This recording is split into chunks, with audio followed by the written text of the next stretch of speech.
Hello and welcome to the next in the Alphabet of Application series. V is for Visuals. In this session we will look at managing, editing, collecting and copyrighting images. The tools that we'll look at are OneDrive for image management, Canva for image editing, Pinterest for collating inspiration and the Creative Commons website for controlling copyright. The first tool that we're going to look at is OneDrive for image management. When you work in the visual arts, you may find that you take hundreds of photographs, usually onto your phone, of students' work. It's important to work out a process where you don't have to save these images onto your phone or onto your private cloud storage. This can be achieved through OneDrive, and it's great for saving space for you, for being organised with the images, and also for avoiding any GDPR issues. Okay, so here I am in the My Files section of my OneDrive. Educational OneDrives have a terabyte of storage, so there's plenty of room to be storing images. So we're going to look at a way of setting up folders so that they can be accessed from the phone for taking photos by both the student and the teacher. So what I've done is created a folder called Student Images, and in that folder I've created a folder for each student. It doesn't really matter what you name the folder, so I've just used the first names. Each folder should then be shared with the student in question. So use the share functionality to type in their email address and share it with the student. This means that this folder will then arrive in their shared area of their OneDrive, and you will be able to access it from your My Files area. To take photos on your phone and upload them directly to the OneDrive, you will need to have the OneDrive app on your phone. At that point, access the folder that you want to put the photo in. So remember, if you're a student at this point, it will be in your shared folders area. When you're in that folder, you'll see that a little camera icon appears. Click on that icon and it will give you the option to either photograph a business card, scan a page, or take a photo. So scroll along to the photo option. At that point, take the photo that you want, and this will be uploaded directly into that folder. So in this instance, into Stanley's folder. Then when we go back to OneDrive, you'll see that the photograph has arrived in the appropriate folder, Stanley's folder in this case. Using this method means that the photograph isn't stored on your phone and then consequently isn't uploaded to your cloud storage. If you have that set up on your phone, it goes straight to the OneDrive. The next tool that we're going to look at is Canva. Canva is an online tool designed for creating social media content. But in addition to that, it also has a very powerful image editing features. So if you want to resize, crop, adjust the colour or add filters to images, then Canva is a good online option. Here we are on the home page of Canva, where you will find all of the templates and styles for social media elements. You can as well create a custom sized item which is perfect for editing images. So let's click on that. My image is square, and I know that I'm going to want it 300 points by 300 points, so let's put that in. The next thing to do is to upload the image, and you do this from the upload tab here, and then you go to upload media. I've already uploaded mine, so I'll just pop that in now. It's a drag and drop, and then I'm going to stretch it to fit my canvas. Brilliant. You can start editing the image with the edit image tab, and you'll see that there's a few options here at the top. You can adjust and you can use filters, and you have photogenic. These are all different really types of filters. The filters and the photogenic are both preset, and the adjust is manual. So if we look at adjust first, you'll see that I can perhaps make this a little bit brighter and add a little bit of contrast to kind of liven the colours up a bit, and I'd perhaps hope that this would be a bit more yellow, and I can adjust that there. If we go back, you'll see that when I look under filters, there will be some preset variables for me. So if I choose one of these, it will give me that effect. So if I want a retro look, there we go. If I look in the photogenic ones, you'll see that they more kind of like relate to photographs. I know this isn't a photograph, so this might work better. If you were working on a photograph, just choose the one that you like and it will apply it. I'm sure we've all used things like this before. In addition to those, you can also have a look at adding frames to your item to see what it would look like on a phone.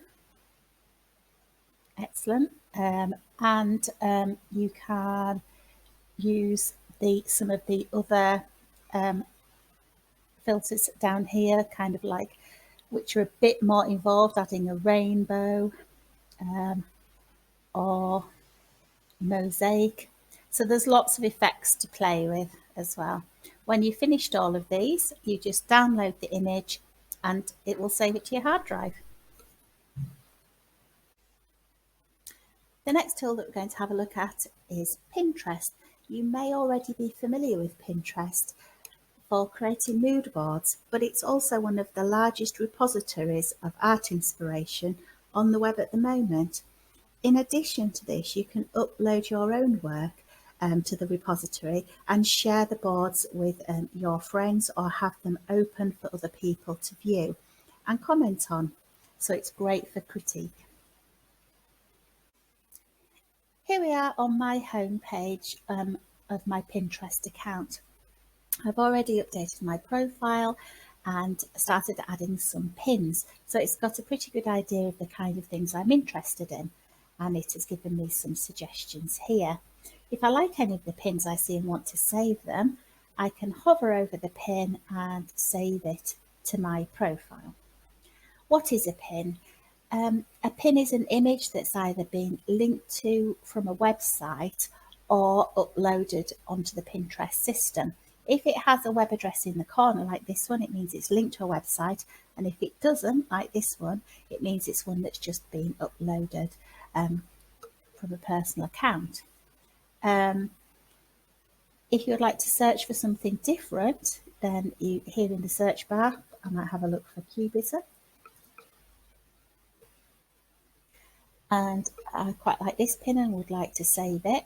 So on this occasion, I'd like to save this into my Cubism board. So I'm going to have a look on here at the various boards that I've made and save it to the Cubism one. If I go to my profile, we can have a look at my boards. And you'll see that I've created 3, Cubism, Pop Art and Abstract. And I also have 2 automatically generated boards. The shopping list one is for any pins that link through to a shopping site, i.e. you can buy the item of the photograph. I have a couple of unorganised pins here, which I can organise by clicking on this button here. If I want to add in a new pin, if it's something from an existing website, i.e. I maybe have a website of my own, then I can add in, if I want, an extension to my browser, which will bring up the Pinterest logo in the corner of any pictures that are on my sites, and will let me add them straight using that button. If not, I can click on the Add a New Pin, Create Pin,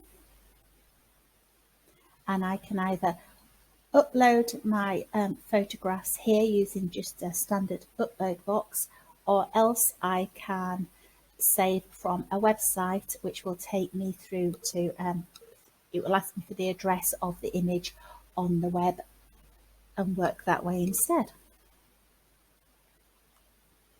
Going back to home, I really feel that Pinterest is a great site for looking for art inspiration. There are millions of pins already pinned within the system that you only have to search for, and you can add your art to this repository of images for other people to look at and pin to their sites very easily using the method I described. Next, we're going to have a look at the Creative Commons website. Creative Commons is a great way that you can copyright your work and control the way that you share it with others. Here we are on the Creative Commons website, which also hosts the Creative Commons search. Within the website, you can create a licensing arrangement where you can share your work with certain criteria. Let's have a look at the form. So we're going to choose a license that applies to us. So you can license images and videos and really anything that you have created. So the licensing features: would you like to allow adaptations of your work to be shared? Yes, no, or yes, long as others share alike. So this means that if someone uses part of your work for one of their projects, you would like them to share that freely as well. Would you be okay with people using your work commercially? So can they use it for an advertising arrangement, something like that? When you've gone through this form, it will create an icon and the code that you can use to put that onto your website.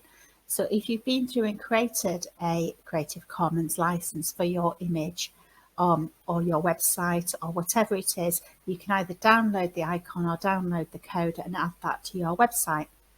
And that's how you use the licensing here. Moving on to the Creative Commons search, you'll see that you can search by the types of license. So do you want to use it commercially? Yes, I do. Therefore, my licensing is reduced down here. And do I want to be able to modify and adapt it? Yes, I would like to, because I'm going to create an advert with it. I want to put some writing on it.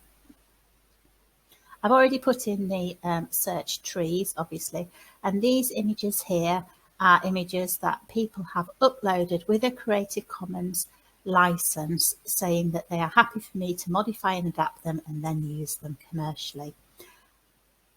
And that's what Creative Commons is all about. And you will see this icon cropping up on other sites such as Flickr and even in Bing and Google search engine. Thank you for watching this video, and I hope you found something that will help you to manage, edit, collect or copyright your images. Bye.